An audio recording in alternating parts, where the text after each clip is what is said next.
can't believe I'm a dog. Oh, that's messed up. A magic curse. I gotta get help now. One chance to break the spell. Find true love. It's the only way. It will be the quest of a lifetime. Please help me find a real man. Oh, she's the one. There are no real men. I'm right here. It's not easy to be a homeless dog, is it? How about being my roommate? Why don't we call you Prince? That's what I'll do. Lisa. What are you doing here? I love you. Back off. I don't want you. She's mine. You saved my life. I'm gonna stay with you forever. Who are you? It's Prince. Prince, your dog. I love you. I love you so much. I'm still a dog. Till you learn true love, you can only be a man at night.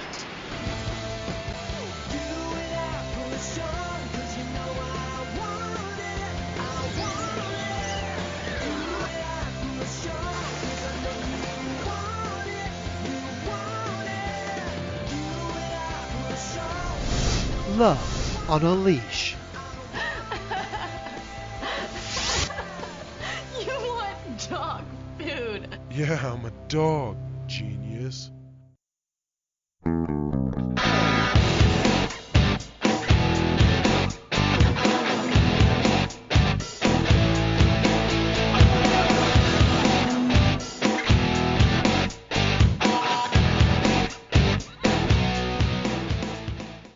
Welcome to They Call Us a Movie, testing the strength of friendships one terrible movie at a time. Subscribe to the podcast on iTunes and other podcast services by searching They Call Us a Movie. We are part of the Main Namey Network, and to find more from us, check out the website, themaindamey.com, or at Twitter, Facebook, and Instagram at The Main Namey.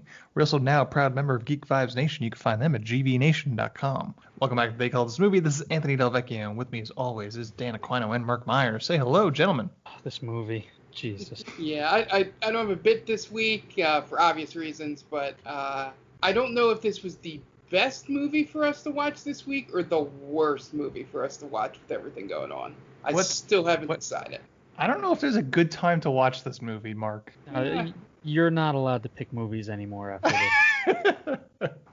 That privilege has been revoked. Oh, come on. It can only go. The only place you could go is up. Am I right? I don't know. With you? We could watch Troll 2 again and it would be an improvement. I would rather watch Troll 2.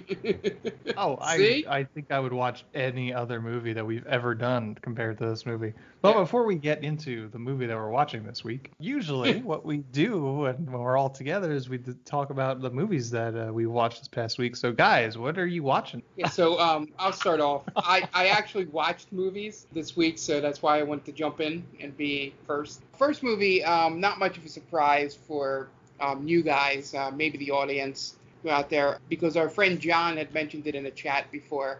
I actually went and watched Perks of Being a Wallflower again for the first time in a few years. Just as good as I remembered it. Probably I watched it before Justice League, thank God. So I didn't have any taint of that Ezra Miller performance in that movie clouding my memory.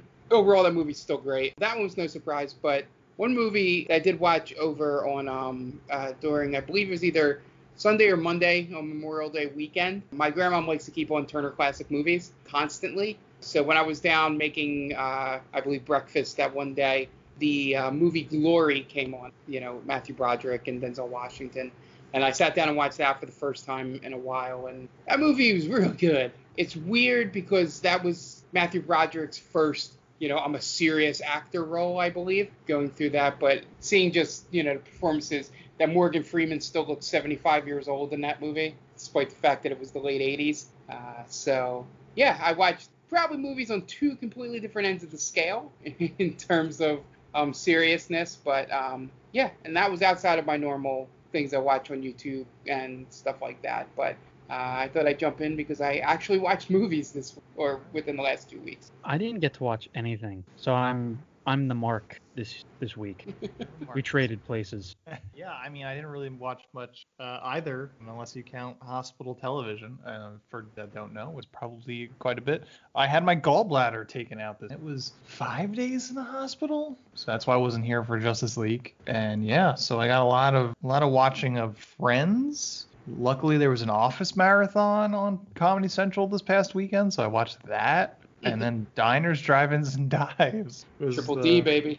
the extent of my watching this week. But I am the one that chose this week's movie, so I put these guys through hell, and that's the reason why Dan sounds like he doesn't want to be here this week. To be fair, you also chose last week's movie. Well, I was dying, Dan. Give me one. You did have a very funny message to us because we were kind of in limbo with what we were going to do with what we were going to watch, because Anthony had picked this movie prior to his surgery. And I asked in the group chat, are we still watching the movie that we're covering this week? And he said, yeah, I didn't almost die just to not watch this movie. Yes. But I'm here now. Sans one gallbladder, so we're going to move on. But this week, I scoured the bowels, which is fitting, I guess, bowels of Amazon Prime Video this week. And I came across one of the true gems, we'll call it. It is something else. It might possibly be the worst movie we've done, might possibly be the worst movie we'll ever do. I don't know if we're ever going to come across something quite like this. This honestly, it puts The Room to shame. It puts we haven't covered a Neil Breen movie here yet. We've covered a trailer of his movies, but man, it's going to be tough to beat. The only other thing that I've ever seen cover this is YouTube. Ralph the Movie Maker covered this. I haven't seen anybody else cover it, so we're getting in before. Didn't he get banned for telling people to go rate this? Yes. Yeah. So without any further ado, the movie is Love on a Leash from 2011. And this movie currently holds a 9.2 on IMDb, and that is out of 10 because Ralph the Movie Maker told his legion of fans to go onto IMDb and rate this movie nothing but 10s. And I think he either got banned I think he might have gotten banned off of IMDb, or he got demonetized on YouTube sometime. He got punished for it. But here it stands with 6,323 votes. Love on a Leash. This is directed by Fen Tian, the Chinese-born filmmaker. It has a 9.2 on IMDb and a 98% on Rotten Tomatoes. It stars Hannah Camp, Anise Camo, Michelina Lee, and Gloria Winship Ion. So those names were all pretty difficult to pronounce. But gentlemen, I don't even know how to ask this question, but Love on a Leash. Just skip where we Love on a from Leash, this. guys. Oh, where are you coming from? Man. Pure disgust. That's where I'm coming from, a place of pure disgust and misery. As Mark alluded to, obviously with everything going on in the world, you subjected us to this movie, and it's just like, how could you feel worse? Well, I'll tell you how you feel worse. You down? Yeah, I'm going to make you watch an hour and a half of Love on a Leash. This was the true movie where, and Mark will do this, this is the true movie where you're sitting there and you feel like you've been there for a day. Yes. And it's only been 20 minutes. Yeah, I paused at the exact moment you mentioned in the group chat when you were like, this is only 22 minutes in? I was like, I looked at the time at the same exact moment. I would rather get my gallbladder removed. Well, some of us did both. And had the better day. Guys, it's yeah. What's the weirdest part of this movie, though? well, the one comment I wanted to make that have nothing to do with the movie. watching this movie, I think we could make a better movie and put it on Amazon. I think I think the 6 minutes of anything we've done, including the big game or any of those little skits, are better than any 6-minute segment of this movie. Make no mistake, gentlemen, this is not a movie. This is a series of events that was put on film. Sure. Right? There's no the pacing. There is no pacing. It's just this happens, and then another scene happens, and then a following scene happens, and it's all just kind of mixed together with no rhyme or reason. Mm-hmm. So to call it a movie is very generous. Do you think the people that wrote Rubber saw this movie beforehand? Yeah, Rubber was better. At least they had, some production value. This movie was difficult to write notes for because there were no like transition scenes. It was everything. Nope. It just went bam, right next scene. It's like that dog's running down the street. All of a sudden he's home. Right. But what is, like, honestly, this is an honest question. What's the weirdest aspect of this movie? Is it the fact there's no music to it? Is it the fact that the voiceover for the dog sounds like it's somebody that came in after the fact and did a riff tracks? Is it the fact that everything is green in this movie? Yeah. The problem with the dog is you're right. It's someone who probably did the voiceover work before the movie was even done, because it doesn't match the tone and cadence of what's happening in the movie. Mm-hmm. Like, a serious moment will happen, and then the dog will start singing and being happy. It doesn't call for any of that. Yeah. So I think they did everything ass backwards in this movie. Yeah. If you take out the voiceover and the dog, this movie is dark as fuck. It's very dark. Yeah. There's a suicide attempt. There's a rape attempt. There's an overbearing mother. There's a guy that's afraid to come out to his family.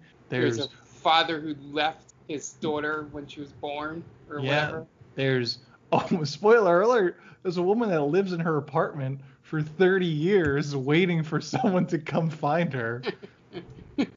And she never changes the furniture in the apartment. And I don't think she ever... Yeah, I don't think she ever changes her wardrobe either. She ages 30 years, and she doesn't see her friend for about that same time until she has grandkids. Oh, God. That part confused me. Because when they tell you that time has passed, it just says some years later. Yep. I mean, that could have been 2 years. It could have been 50 years. Nope. It's like, it's decades later. Yeah. I think the weirdest, the only part that sticks out to my memory is the main character is searching. It goes out to look for her dog in the rain. She has an umbrella, goes to open it, and then throws the umbrella away. That's a scene in the movie. Yeah. It's also weird that the dog's name's Alvin Flang. What? The dog's name is Alvin Flang. Oh, it's not Prince. Well, no, his real name. She names him. Right. She names him Prince, but he says his name's Alvin Flang. So all my notes just say Alvin Flang does this. At one point, after they've been married and they're in love or whatever, he calls her Pizza Face Cinderblock. Do you remember that? It's after he saves her from the pool. He Yes. calls her Pizza Face Cinderblock. It's fantastic. Yeah. He's an asshole.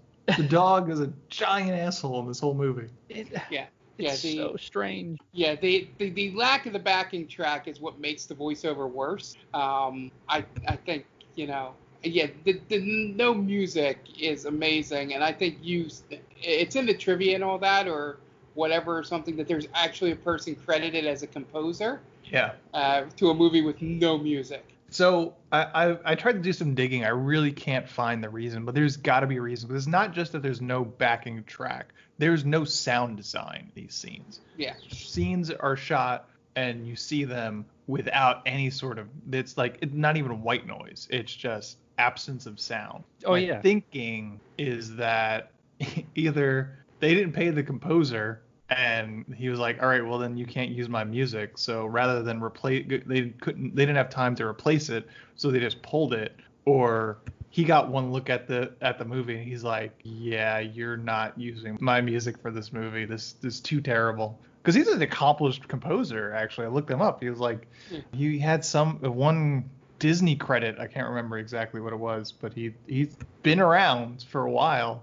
It's great because you'll notice parts in the movie where people are clearly talking, but there's no voice coming out. And there's parts where the dog is supposed to be attacking someone and the camera just shakes around to make it look like the dog's attacking, but it's clear that the dog is just kind of standing there or just playing. Yep. There's no direction in this movie. I mean, this is beyond frustrating. If you're an actual filmmaker or if you're just an aspiring filmmaker, this is like insulting to your profession. It's an assault. And it's on Amazon. It's an assault on all your senses. Yeah, it's wild. It's wild. The experience was so much better than I was expecting. Just for the third act, because the third act is so bonkers. From the moment the dog gets hit by a car to the end, is just so. I was flabbergasted at every moment after that. It's just some stuff put to film. That's really what this is. It's someone's fever dream, I think. This movie is my wife and I exchanging nervous glances at each other while we watched it. Did it make you almost hate dogs by the first 5 minutes of this movie? Well, it made me hate this dog. Oh. Not dogs in general. I mean, there is one line in this movie that made me chuckle a little bit, and it's when the main character is in his dog form and he's chasing after the talent agent. He stops, sits down, and says, "Ah, my ass." Yeah, it's his voiceover. It to the point where it feels like somebody came in and tried to fix this and like wrote dialogue after it. It's like, all right, well, we've got nothing to string these scenes together. Do you think you could write some lines? And then like someone that had a completely different vision of what this movie was supposed to be was like, yeah, I'll give it a shot. Why not? This dog seems fun. Right. It's probably what he thinks would be going through a golden retriever's mind. Yeah. It's like, but that's the thing. It's so weird because Alvin Flang is a human being that's been cursed. He's not a dog, but he acts like he's like a 9-year-old, like when he's in dog form. The main problem is this is supposed to be like Beauty and the Beast, I guess, where he's cursed. Or like Princess and the Frog, something like that, yeah. Right. But we never see why he was cursed. He just explains it very briefly. Because he was a playboy, yeah, that's all. So why couldn't you show us that? Yeah. It's an hour and a half. You're going to tell me you couldn't fit that in somewhere? If you told me that there was a bunch of different other scenes that we could have seen besides the ones that we do see, I would assume that they're all better than what we do wind up seeing. Are you telling me there's a Fen Tian cut? Oh, I hope so. I don't know if they ever shot it, but yeah, I feel like in his mind. Yeah, it's sort of like jazz. You have to think of the notes he's not playing. Yeah, you got to think of the scenes that weren't shot. But that's a better movie. It's free-form filmmaking. Yeah, this one. Yeah, it's like I'm so glad we got to do this movie because it's gonna be so hard to top in terms of is this the worst movie ever made? Right, and throughout my viewing of this, I kept thinking of The Room, where people always say, it's considered the worst film ever made. I'm like, well, this is the worst film ever made. Easily. And when did The Room come out? Mid 2003. Yeah. So maybe at the time it was the worst movie ever made, but then Love on a Leash came along and said, hold my beer, I'm going to show you how to make a bad movie. Yeah, this one's for the ages. You guys want to get into the plot, or what we're going to call a plot? I was going to say, is there anything to really discuss plot-wise in this movie? Oh, a lot happens. Yeah, but it's not a plot. In a certain order. Sure. Mark, are you okay, or are we doing this? We still have good. time. Let's do it. I was hoping you'd back out. Before we did it, Dan, do you have anything to plug? Sure. As we've been doing on this podcast, we've been giving a shout out to a good friend of ours, Tia, who is with Geek Vibes Nation, and her podcast, The Top 10 with Tia. It's a weekly podcast where Tia and her friends tackle the top 10 lists of movies, such as top 10 villains and top 10 on-screen couples. So make sure to tune into that. Tia, like I said, is a very good friend of the podcast, and she's a good person all around. So support good people. All right. Yes. And we're going to take a few minutes to listen to some messages from friends of the podcast. So we will be right back. Hey everyone, this is Steve. And this is Adam. And we're part of the Hop Nation USA podcast, Pittsburgh's #3 craft beer podcast. Join us every Friday for new beer reviews. We'll talk about the news, history, and homebrewing. Plus, we'll sit down with the best brewers and industry personalities that'll have us. So whether you're a casual drinker, a hazy boy hophead, or even if you're a whale hunting cellar hoarder, just search Hop Nation USA on Apple, Spotify, or your favorite podcatcher and join the nation.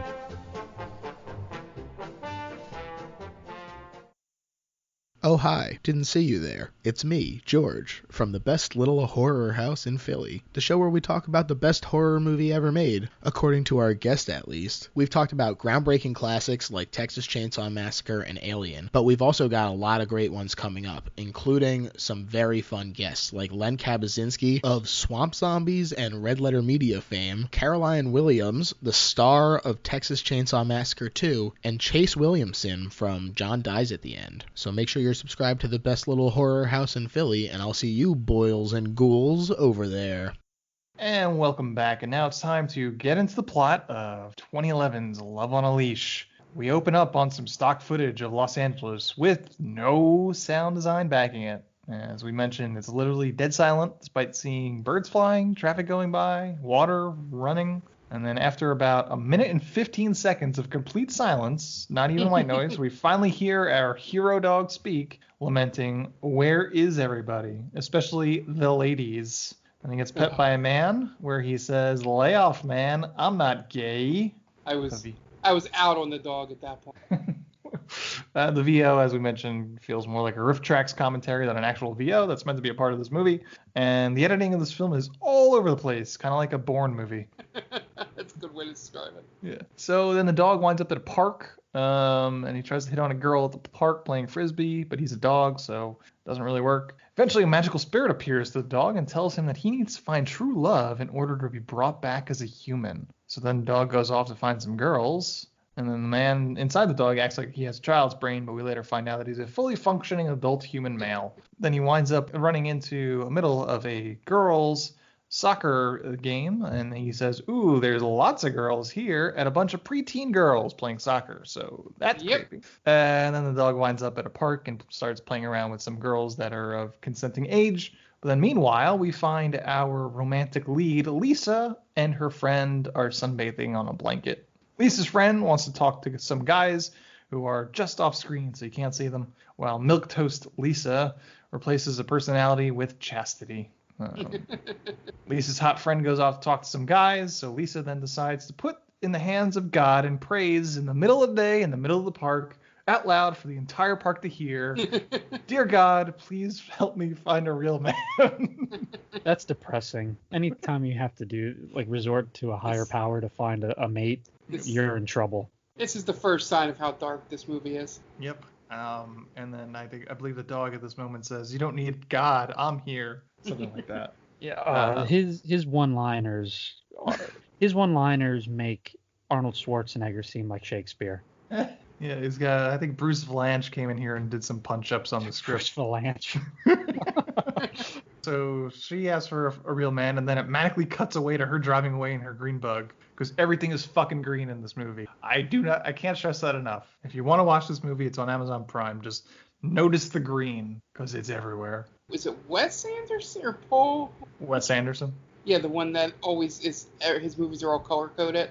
Yeah, they're like all khaki and red and yellows. Yeah. It was like somebody saw one of those movies and was like, "Oh, that's what you have to do. You have to have like some kind of color scheme for your character." Mm-hmm. Yeah. And just instead of doing it for each character, making each scene unique, just went with green. Just green. It's all they had in the budget. Her characteristics are she likes green and is just constantly being assaulted for some reason. Mm-hmm. Yeah. She likes green and she cries a lot. She spends the last half of this movie crying in every scene. She wanted it for the real. Yeah. Right. I don't know, man. I don't understand. I don't understand why they chose that to be her main character trait. Everything has to be green. Wouldn't it be better if that made if she was OCD about it and they explained it that way? Mm-hmm. Yeah. But she's not interesting enough to have OCD. Yeah. No, essentially, I think maybe it's an inside joke we don't get, or. Great. This is why I always say no inside jokes on this podcast, Mark. Exactly. Yep. And I learned my lesson. You taught me my lesson. I love Mark is the eternal optimist of our podcast, where he's always giving the movie a way out. Yeah. Every movie. It's a good thing, Mark. I'm not making fun of you for it. It's just I'm the exact opposite, where if it's shit, I don't give it a chance anymore. And, going back to the Justice League, well, if they did this and they did that, I could see where this would be good. And I'm just like, fuck the Justice League. And Mark, I'm not going to argue for the director's cut of this movie, like I unknowingly did for Justice League. What if there's a 2.5-hour movie that explains everything, even the color green scheme in this? I'm in. No, my final point was going to be, I think her character is nothing more than, it needs to be the opposite of Alvin's character. Like, what's the polar opposite of a playboy that's just always looking for girls? Oh, it's a God-loving chastity version. With an opioid addiction. There are some scenes where she looks rough. Like she's been sweating out a heroin withdrawal for like 3 hours on set. Yeah. Is she? The makeup department doesn't do a good job in hiding some of that stuff. There's they never explore any of it. There's so many subplots that the writer probably wanted to get into, but didn't have the talent or lack of guts to dive deep into them. I think the problem is that the movie is all subplots. There's no story that's just all subplot. There's a premise and subplots. To be fair, if I had her mother, I'd probably want to off myself as well. Oh, boy. I mean, the worst thing that happens to this girl in this movie is she's unsuccessful in killing herself. Because her life goes to shit immediately after she tries to commit suicide. She's nothing but miserable for the rest of the movie. And also, she was up for a promotion at one point, but we never see her make any sales. No. Right. We see her neg on a sale. Yes. Yeah. She. I think it was the talent agent who was trying to buy a dress, right? They never make that connection, but I think so. She looked like her. I mean, there's only 7 people on the cast, so yeah. I'm sure some people pulled double duty. Yeah. But yeah, she tells a woman that she's fat, essentially. She's too big for the dress, and then she refuses to sell her the dress. Which isn't your decision, right? I don't think exactly. I don't think a department store could refuse to sell you something unless you're being unruly. Right. But yeah, it's on your job description to be like, you know what? I really can't, in my good conscience, let you leave with this dress. Right. Yeah. It'd be like if I wanted to buy, a muumuu. You can't stop me from buying a muumuu just because I'm not a big guy. Yeah. So there you go. It makes no sense. Yeah, it was essentially they were trying to find an easy way to drive home the point even more that she's morally too perfect. Good.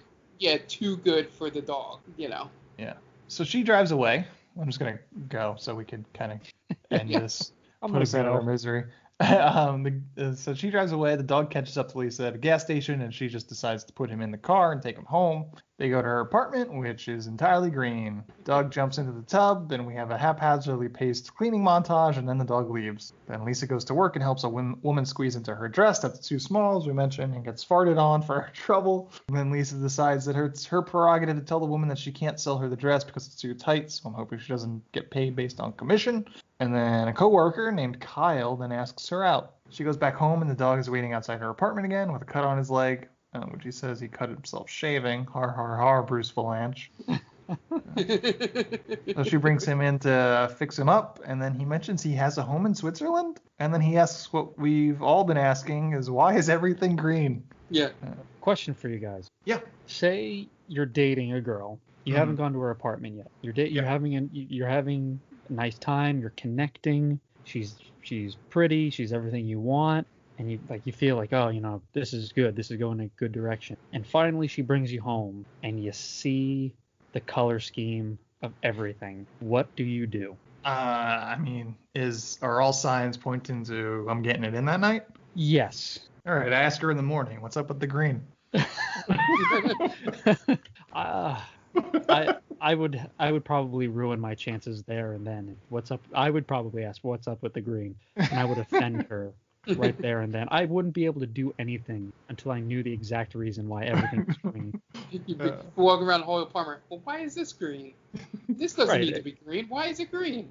Right. It'd just be like, we're getting into it. And like, why is everything green? Just shut up. I can't.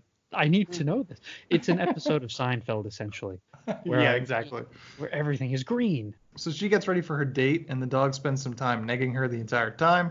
And then her mom calls, and she's overexcited that this girl, this lonely, lonely girl, has a date. There's a quick montage of a date with, once again, no sound design whatsoever. And then her friends, I forget her name. They don't mention it until like almost the end of the movie.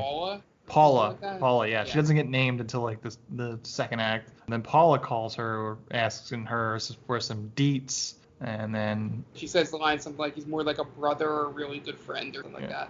Yeah, her friend calls to get some details on the date, then assumes the guy, who from what I could gather is maybe a sales associate at a thrift store, is rich. I think I got confused at the end because it seemed by the dialogue that he owned the stores or was like a high manager.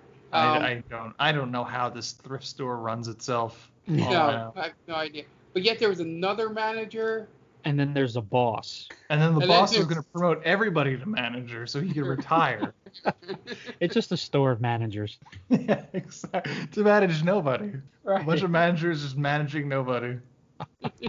That's a good point, right? Because they only ever really show her working. Yep. Who manages the managers, though? I don't know. So then Lisa decides to name the dog. She decides to name him Prince, but he says his name is Alvin Flang, which might be the weirdest part of this whole movie. That name sounds like it deserves to be in Tromaville.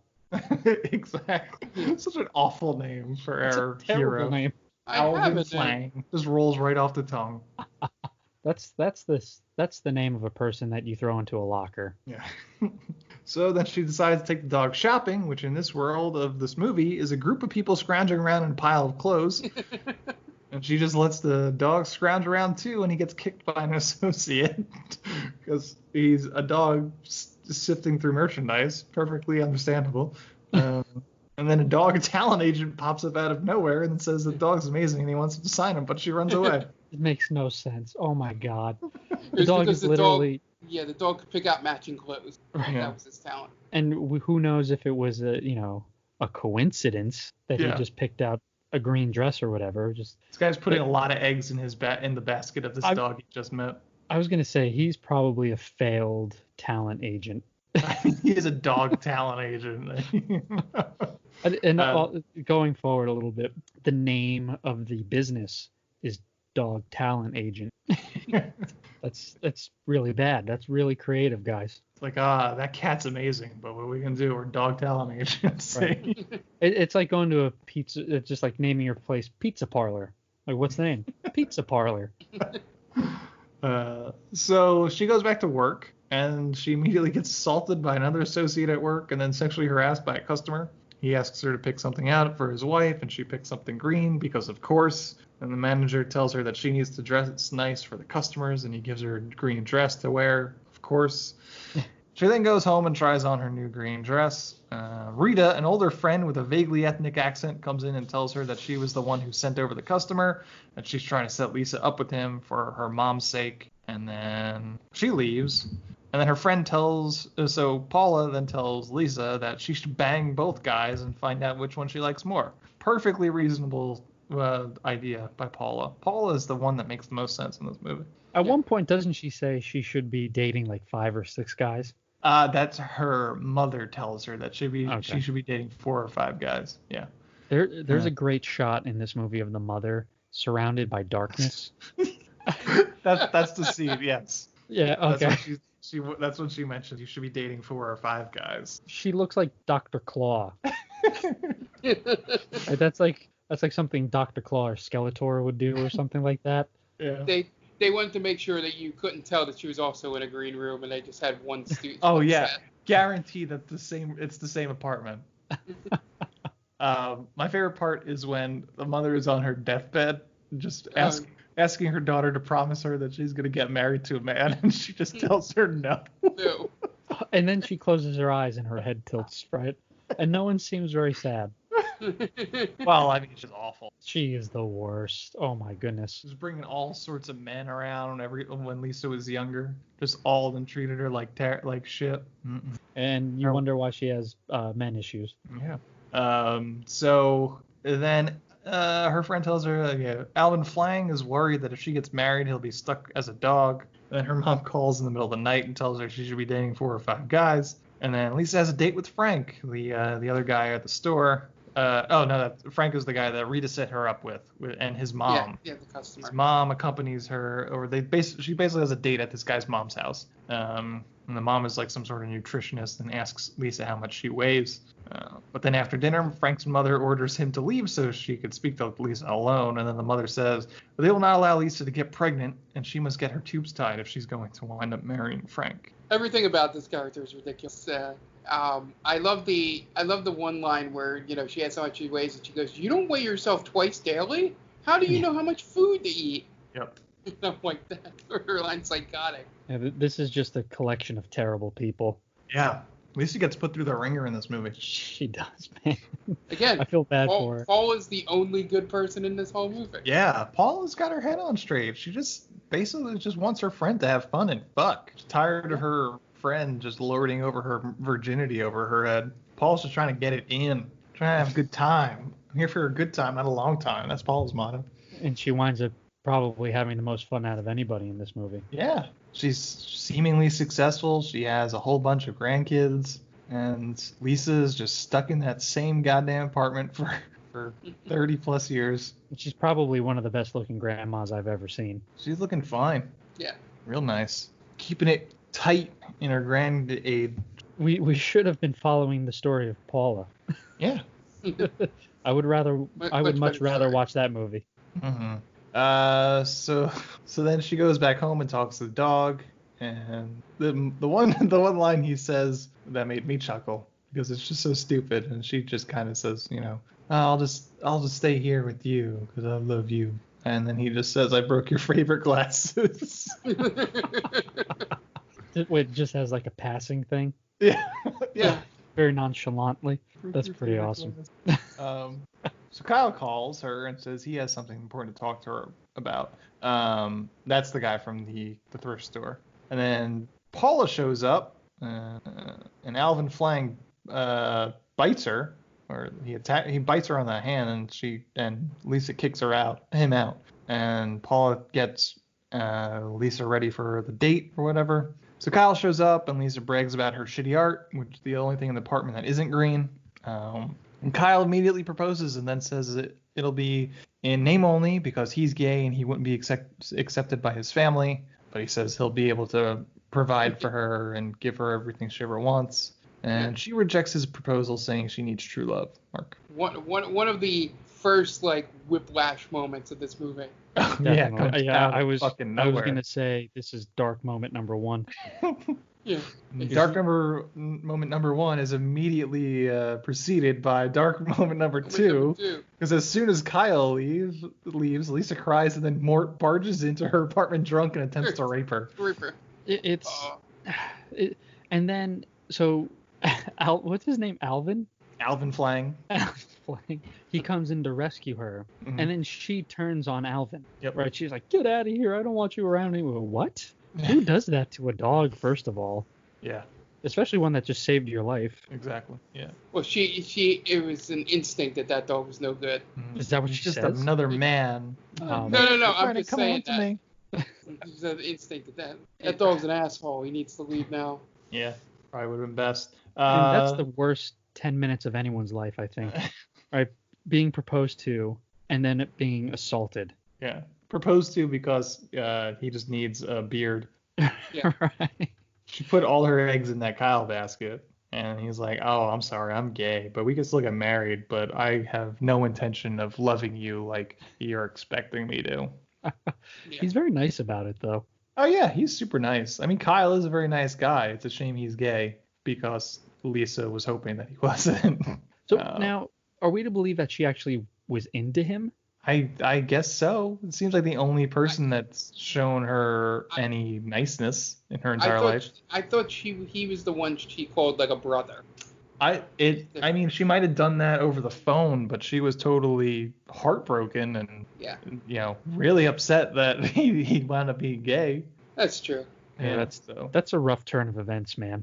Yeah. So Alvin Flang shows up and attacks Mort, to stop him from raping Lisa. And then Mort fires her as he leaves. Although it doesn't seem like that actually sticks, because she is seen working in later scenes. And she even goes to her boss's house. Then Lisa cries again about Kyle being gay some more, and the fact she almost got raped, and then she takes a bunch of sleeping pills and overdoses. This is what this movie needed, was a drug overdose scene. So then Alvin Flang goes to get some help by lying down in the street and gets a driver to come back to the apartment. And then days go by, and I guess no one went to see Lisa in the hospital because she walks herself home from the hospital all by herself. And she can't find Prince or Alvin Flang anywhere, so she goes out looking for him and finds him in the pouring rain. And we were glossing over the fact that in like every so often, Alvin Flang will visit a rock on a lake and be talked to by a spirit of some kind. Yeah, it's a water spirit. I don't think he's done it in a while. And it's a water spirit with an Instagram filter on it. I would say, right? It's got like the little flowers above it. Yep. Like, well, that's to distinguish that it's a fairy. Is that what it's to do? I guess? I'm just making. Maybe that's you gotta take everything Mark says with a grain of salt at this point. But I mean, that makes more sense than what I was thinking. I thought it was just they were trying to be, flashy. They pull out all the stops with the preloaded After Effects effects. Yeah. Yeah. Yeah, it was just to separate that part of the lake from the other parts of the lake, or wherever he was. Do you think the fairy talks to anybody else? You think she's got a couple of games going right now? There's other dogs that are any other animal, like maybe those ducks we see like 1,000 times in this movie. Right. Yeah, maybe they're like little kids that were transformed for being bad kids. For being insolent children. Right. The spirit just got dark. They never ate their vegetables and they were turned into ducks. That's what happens when you don't brush your teeth, children. It's just a malevolent spirit. Now you have no teeth. Right. I watched that movie. It sounds like a German folk tale. I think that's probably where I'm getting it from, right? It's like Krampus, but with a water fairy, I guess. It sounds like something M. Night Shyamalan would really do. So she finds him, and the lesson here is that she learned from all this is that she doesn't want men, she wants only Prince. And then the dog becomes a naked man that was cursed in his past life because he was a cheating playboy. And then Alvin Flang wants to marry her, and she agrees to it immediately. That transformation scene, when she goes from holding the dog then holding his leg, is like, and then she believes every word he says after that, which is amazing. I mean, oh, you're the dog. I mean, if a dog transformed into a naked man in front of you, there's only so many explanations, right? She handled it well. Yeah, she probably got a view of something she liked, so she was like, yeah, sure, yeah. Oh yeah, he's just fully erect right in front of her. You think so? Well, no, not really, but he's probably packing. I mean, right? they constantly have awkward sex scene after awkward sex scene, so it's possible. Yeah. And one right after that, because they go back to her apartment and they fuck immediately, even though she knows he's been a dog for a while. In the morning, he's back to being a dog. Yeah, right. And the dog goes back to the lake spirit and the lake spirit tells Alvin Flang that he will only be human at night until he proves that it is true love. Which is, I really couldn't get a grasp of the rules the water spirit was trying to teach Alvin Flang, because they seemed to change every time he went back. So he goes back to Lisa and tells her how much he loves her and that he loves her more than anyone else in this whole world. He lies to her. The next morning, she goes to work and Alvin Flang just explores the city, I guess. They go home to her green-ass apartment to wait for night to come, and then he turns into human Alvin Flang again. She fixes him breakfast in the morning as if he were human, and then we get a love montage, no music. Alvin Flang then cooks dinner. Oh, what were you going to say, Mark? I was going to say, and it goes back to the voiceover thing, because when he goes and eats the dog food, she goes, oh, you're eating the dog food, and he goes something like, because I'm a dog. He calls her an idiot. Yeah, idiot, because I'm a dog. I'm a dog idiot. Alvin Flang hates Lisa. That's all there is to it. Right. So essentially, he's operating on werewolf logic here, where during the day he's a dog. It's reverse werewolf logic, I guess. Yeah. Where during the day he's a dog, and at night he becomes a man. Yep. But this logic is very flawed throughout this because there are clearly times in the day where he's a man, Well, right? it also matters if it's not sunny out. Yeah, the spirit allows that because they couldn't do all night shoots. Right. The spirit, yeah, that's pretty good. Then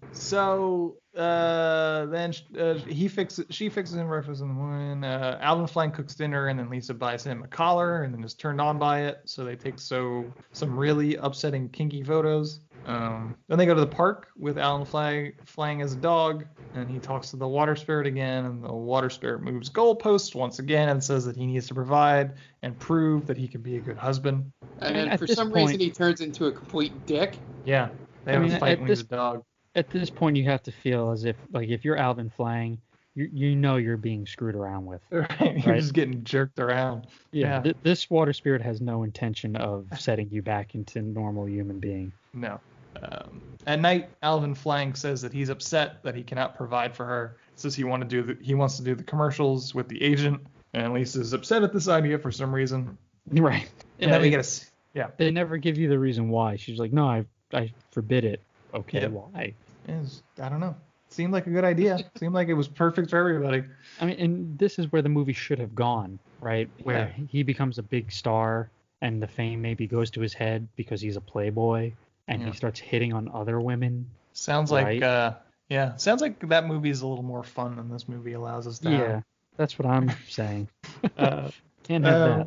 So then the dog, we see a scene with the dog agent has a meeting with his boss, and that she needs to find a special dog, and he mentions Alvin Flang, and she tells him to find him, but he has no idea where to find him.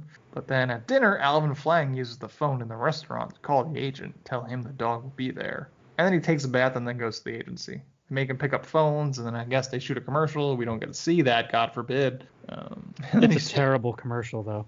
Oh, I beg to differ. It's a bit. I It's a work of art.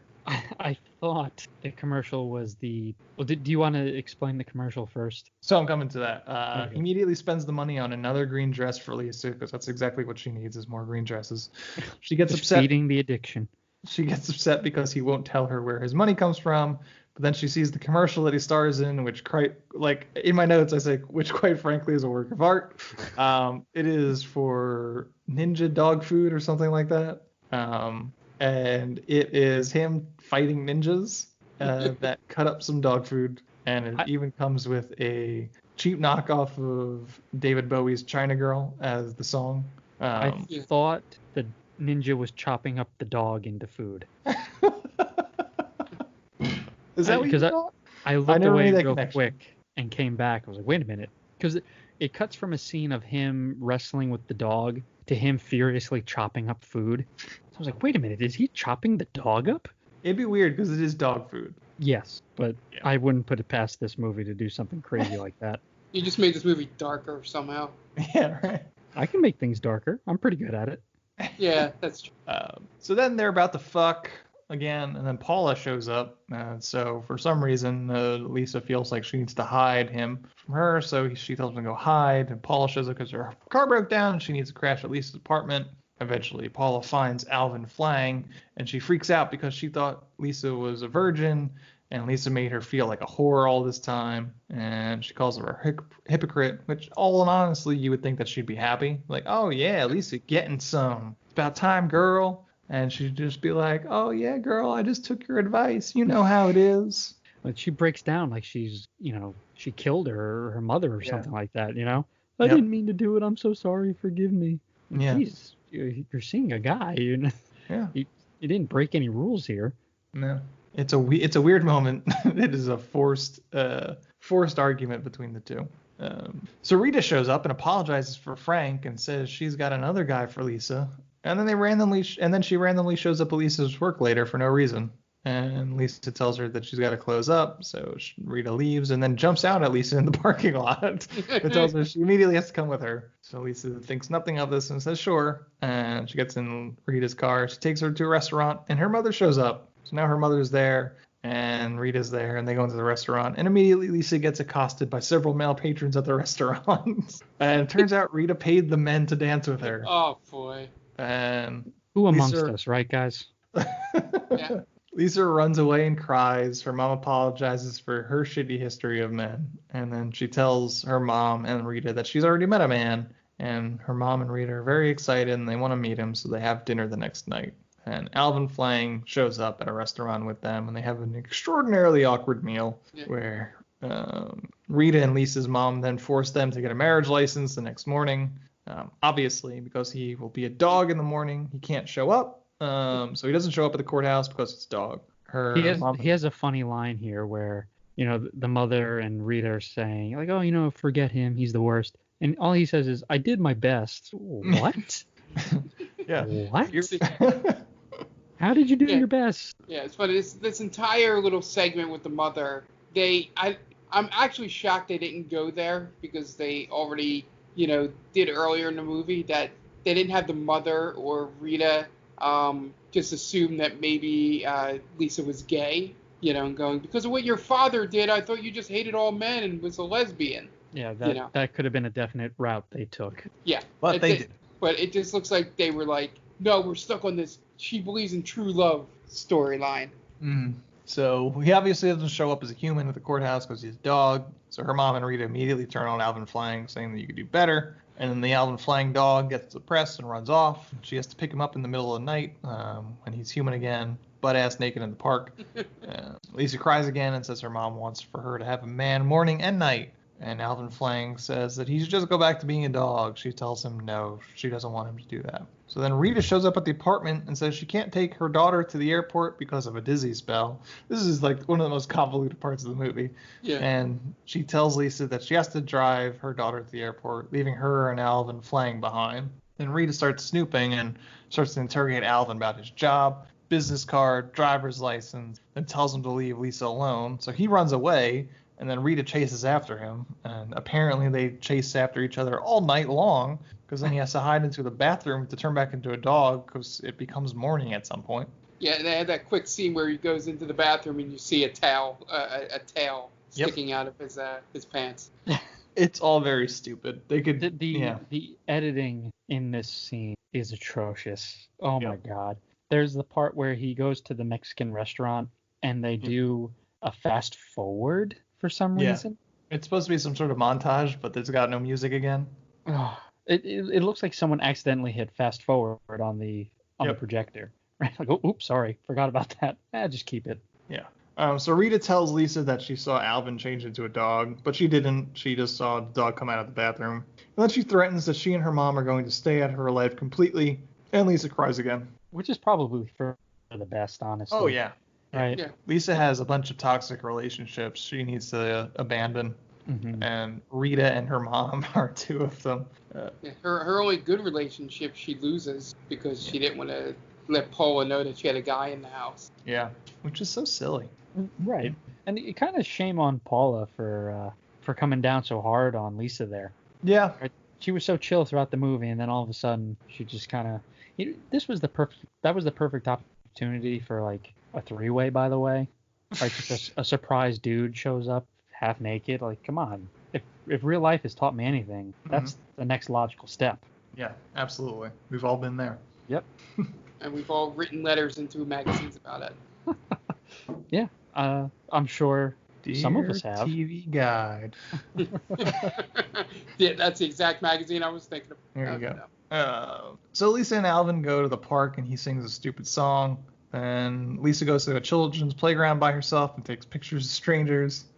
And then at night, Lisa wants to fuck Alvin Flang in the car because the Chinese woman she talked to at the park said that exciting sex leads to good children. So she's really, really humping Alvin to get some kids out of him. But Alvin doesn't want kids because he's afraid the kids will end up like him. So she cries again. And then it said in my notes, if I see one more goddamn shot of those ducks in this pond, I swear to God. Then Alvin finds tickets to a store that has rare Chinese stones that he wants to go to Lisa with. It might be a museum. I'm not sure. Supposedly it's a museum, but it totally looks like a flea market. Yeah. Why do you need tickets to go to a store? I think it's, like I said, Is it a museum? It's probably supposed to be a museum, but it's totally a flea market. Yeah. That's what I thought it was. It doesn't really matter because the scene is all of 10 seconds. They go, but he's a dog, so he can't go in. So she goes in and she gets upset because she sees all the other couples around her. And then one day, Lisa realizes it will be overcast, so Alvin Flang will be human all day. And she really wants to go meet him to meet her boss at like a barbecue at his house, so that she can make a good impression, hopefully get a promotion. So he relents. They go to her boss's house for lunch, and then her boss and his wife hit on Alvin Flang. And then her boss says he wants to promote her to manager so he can retire and take his wife around the world. And then throughout the day, it starts to get sunny, and Alvin Flang turns back into a dog in front of her boss's son, and the boss's son totally snitches on Alvin. And then Lisa falls into the pool from surprise. For no reason. Yeah, she can't swim, so Alvin Flang has to jump in and save her, so he calls her a pizza-faced Cinderball. He's so incredulous about needing to do that. Yeah. True love, ladies and gentlemen. Yeah, I mean, it's lucky because nobody else jumped into that pool to save her, though. It's true. The problem with this movie, as we alluded to, they just throw subplots at you like crazy. Yep. It's just, it seems like the director or the writer would come to set every day and like, oh, I wrote a new page for the script. Why are we introducing new characters in the third act? I don't know. Then at home, Lisa cries some more. Alvin Flang says that there's a way that he could be he can become human all the time. He has to die first, and he'll be reborn. So Lisa cries some more, and she says she doesn't want him to die. So they make out. And then at night, Alvin Flang decides he's going to be dog from now on or something. So he leaves her a note saying that she needs a man that can provide her everything she wants, and he leaves. Then he has an argument with the water spirit. Water spirit gives him some vague responses as to why he hasn't become a full man. I guess the water spirit also requires sacrifice. I guess the water spirit also gives him some visions of his relationship, and he decides that he loves Lisa and that he's going to work out all their problems. And then he gets hit by a fucking truck and dies. Oh my god. That was very jarring, that scene. Oh god. You could see it coming a mile away, but it's still very jarring. Yep. Because you didn't think that this movie had to go there. It's the whole time you're going, they're not going to do this, right? Yeah. They're not. Oh, they did it, and it was very graphic. Okay. Yeah. The dog lying there with, I guess, blueberry jam on it, raspberry jam. It did look very sad, though. Yeah. And Lisa sees the whole thing, too, by the way. She they're watches running at each other. Yep. Just gets smashed. Oh my god. There's a lot of points in this movie where I thought that was going to happen, honestly, because this dog just wanders around near the highway and the road at all times. Yeah, then go ahead. Go ahead, Ant. Yeah. No, go ahead.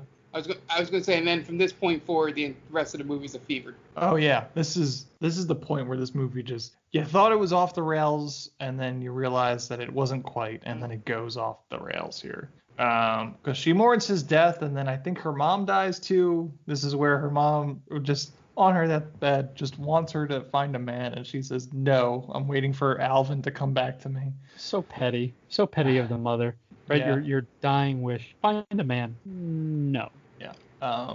So then Lisa mopes around her apartment and she cries over his leash and whatever. And then we get some years later, we see pop up on the screen. And it, as we've mentioned, it's like 30 fucking years. Elisa lives in the same apartment for those 30 fucking years with the same green goddamn paint job, all the same furniture for 30 years.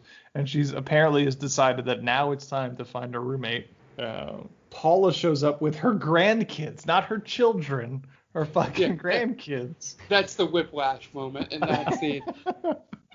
She's waited all this time for him to come back to her. At this point, what's the point? Yeah, without realizing, too, that he would have started back from being a baby once he was reborn. It's like a bomb is dropped on Paul. Paula drops a bomb on her. Like, no, honey, he wouldn't be our age. He'd be like, however long it's been since he's died. And she's like, I've never thought about that. For 30 fucking years, it never crossed her mind. Well, why is Paula the authority on reincarnation all of a sudden?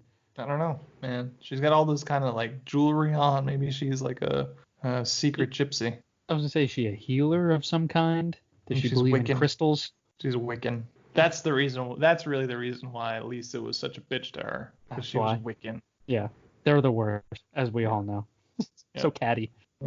So I guess Paul decides that she's gonna move in with her because a guy shows up asking if there's room for rent, and she tells him that no, not anymore. But guess what? It's Alvin Flang with a brown wig on. Oh, boy. He looks like he belonged in Sum 41. And he has a dog. He has a very successful dog training business. Like so much so happens dumb. in like these 3 minutes here that I'm like, man. It's just info dump right before the movie's over. yeah. And then for some reason he becomes old in this scene. He becomes old, and then they both become young. Yeah. So I don't. Is it that is becoming young kind of like the end of Titanic, which really means that they just die together in each other's arms, and they just back to the time when they both loved each other very much. You know? That would be great if we cut back to them on their like lying on the ground dead. Their old bodies. All I kept saying, and I said it to you guys in chat, was when that entire dance sequence was happening, I was like, they both better turn into dogs. They both better turn into dogs. They both better turn into dogs. Classic Shrek ending. That would have been like, a great ending. I was like, that's the only way I'm satisfied with this ending. Mm-hmm. That would have been a good. That would have been a good like twist. Yeah. Like Lisa talks to the magic spirit, and then like the magic spirit turns her into a dog, and they're like, now we could be together forever. Yeah. That'd be so sweet. I just made it better. But no, and then so he says, so he magically ages up to Lisa's age, and he gets a terrible wig to show for it. I think they get married again, and then they become young, and then it just kind of fades out. And that's the end of this ridiculous fucking movie. The one thing I gotta mention that has nothing to do with the plot and all that is that all the graphics and credits, I think I could do on Premiere, and I have zero editing skills. It's literally just putting text box on the. I've done it for Stranger Damie. Like literally just putting a text box and putting some letters on it and changing the font and going, hey, editing. Mm-hmm. I can edit. This movie is wild, and we got through that last act very quickly, but so much shit happens, and it's just bomb drop after bomb drop on you. Can you Which imagine is really being only, a real it's only person? 10 minutes of a movie. What was that? Can you imagine being that person where throughout your life you just have constant bomb after constant bomb dropped on you, right? It's just like every day is something new. Yeah, this woman had an incredible 6 weeks, let's say, in terms of her relationship with the dog and all that stuff, and whatever happens, and then nothing happens to her for 30 years. Mm-hmm. Yeah. Still working at that same thrift store. Yeah. It's wild. It is so crazy. And maybe it was just me watching it in 2 parts, but did she get a haircut midway through the movie? I don't know. I don't think she changed anything about herself. Okay, because for some reason when I came back and watched it for the second half, there's that scene where she's feeding him human food, and I'm like, wait, is her hair shorter? But I don't know. I would normally go, I'll go back and check and see, and I'm like, no. It's so depressing to just imagine the female protagonist in your movie just waiting around in that shitty ass 1-bedroom apartment for 30 years for nothing good to happen to her life in that time. Yeah. What would have been a better ending is if he just showed up as another dog, and I was like, all right, well, it's never really gonna get better than this. So after 6 months or something like that, it's like, oh, it's a little puppy, and it's Alvin Flang, but he doesn't turn into a human anymore or whatever. Yeah. It's wild. Is there anything you guys would do to make this movie better? Can I just say, I hated this movie. Oh yeah, no, it's not great. That's all I wanted to say. It was bad. I hated it. Would you do anything to make it better? So much. Yeah, I mean, you could give it, you could edit it properly. You could have if you gave me any music behind it, I would have accepted that. Mm. You could have put, I don't know, Twinkle Twinkle Little Star behind it, and it would have at least given me something to listen to and give it something to make it stand out. But on its own, this movie is a disgrace to film. Dan, don't hold back, Dan. I would rather watch the Snyder Cut than watch this movie again. All 4 hours of the Snyder Cut, and I'm predisposed to hate that movie. No, you can't make this movie any better, man. You can't. Mark, you want to try? I think we'll have to do this in like a make it incrementally better. Like my thing was, I could make this movie slightly better than it is just by having them both be dogs at the end of the movie. That happens, this movie is better. Sure. Obviously, besides the obvious stuff, with sound design and music and stuff like that in this movie, it was just maybe not make him as big of a dick in the first 3 minutes of the movie. Like I texted you immediately. I was like, I hate this dog. And you were like, he doesn't get better. And I'm like, oh. I'm like, that's about the only thing is have that twist where they both become dogs at the end, and just make him, over the course of that montage, he showed that he's an asshole. Don't make it like immediately like the second scene. You're immediately like, I want to see this dog die. Sure. like it was. Mark. Yeah. What if you just made the movie darker and you just didn't stop making it darker, like just incrementally, like. The true I Snyder can do that. Yeah, like something like she loses her job, she gets kicked out of the apartment, she gets into a car accident, and you just keep getting just how far can we take Lisa until she just breaks? She finds Alvin in bed with another dog. Or no, with another woman as a dog. No, okay. Mark is like that. I was like, okay. I was going to say a literal dog, but... No, I think that would work as well. It's just my mind has gone. It's snapped right now. Sorry, I got needs when I'm in this body. Right. And he just gives snarky comments like that. Yeah. He just turns into Andrew Dice Clay. Right. Right. I don't know if I have anything to say to make this movie better. Obviously sound design. Probably make it shorter. Maybe if you just lean into that Princess and the Frog sort of thing.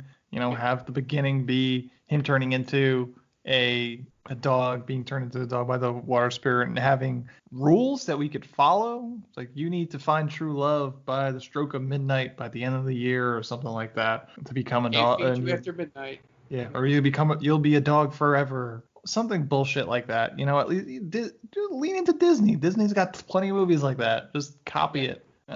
Sometimes these movies just try so hard, and they don't need to, because they're not gonna like set the world on fire regardless. Just take the templates where they are. All I hear is that you think it should have been a short. Yeah. It should have been like 70 minutes long. not even like a 20-minute short. No. Well, I mean, yeah, probably. I would watch this twice if it was 20 minutes long. What if we got rid of all the color green in this movie? I'd be a lot happier. I don't know if it makes the movie better, but it would stop bothering me. Right. My eyes wouldn't bleed. Right. If you put a mixture of color palettes in there, maybe some reds, a little yellow. It just wouldn't distract me as much as it did. Right. Do you guys have anything else that you guys want to say about this movie? I wish nothing but ill will towards Fen Tian. Wow. That's about it. Nice. I know we're supposed to come together right now, but if anyone could drive us further apart, it's this movie. All right. Yeah. Mark, you got anything? No. This was by far the worst movie we've ever watched. Yeah. And that comes from somebody that always tries to find the positive. I'm just like, nope, there's nothing. Like, it looks like they didn't even try at parts in this movie.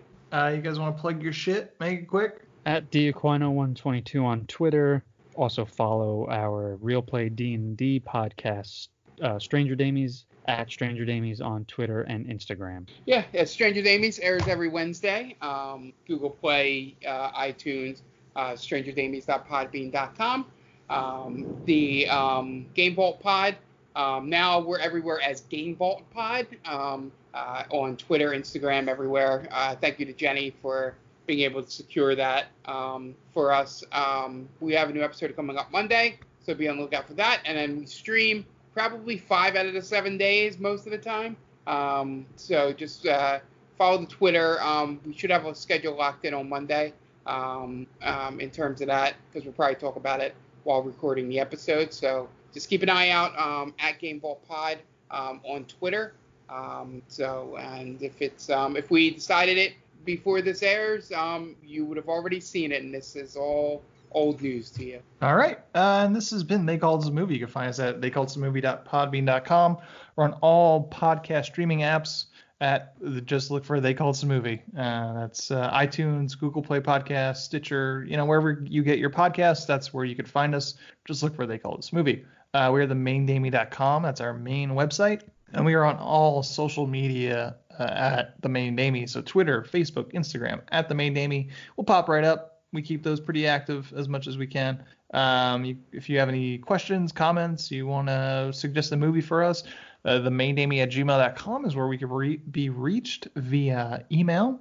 And we are a proud member of Geek Vibes Nation. You can find them at gvnation.com. It's their main site. And on all podcast streaming apps, just look for Geek Vibes Nation. They'll pop right up. And on all social media apps at Geek Vibes Nation. I am at Antelvec on Twitter. You can find me there. And that's going to wrap it up this week for Love on a Leash 2011, directed by Jennifer Tan. So for Dan Aquino and Mark Myers, this is Anthony Del Vecchio telling Jennifer Tan to go fuck herself.